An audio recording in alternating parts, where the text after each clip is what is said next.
Srednivashtar by Hector Hugh Munro.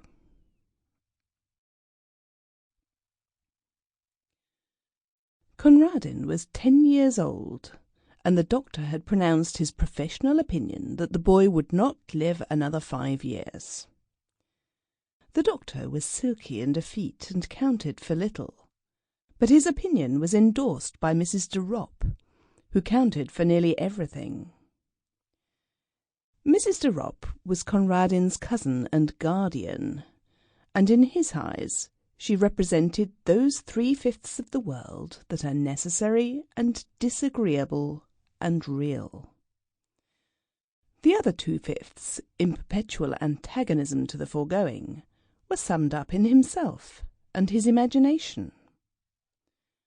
One of these days Conradin supposed he would succumb to the mastering pressure of wearisome necessary things, such as illnesses and coddling restrictions and drawn-out dullness.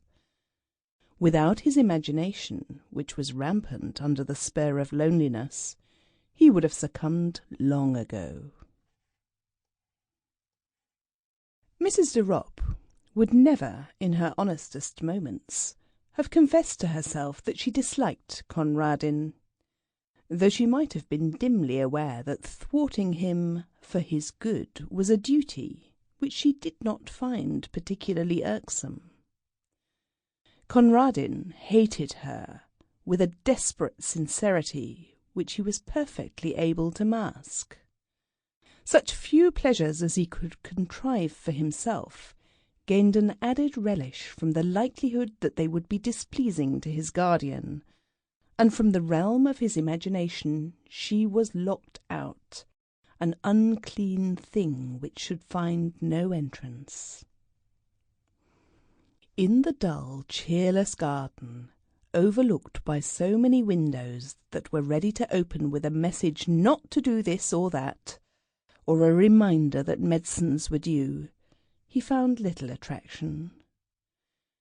The few fruit trees that it contained were set jealously apart from his plucking, as though they were rare specimens of their kind blooming in an arid waste. It would probably have been difficult to find a market gardener who would have offered 10 shillings for their entire yearly produce. In a forgotten corner, however, almost hidden behind a dismal shrubbery, was a disused tool-shed of respectable proportions, and within its walls Conradin found a... Sample complete. Ready to continue?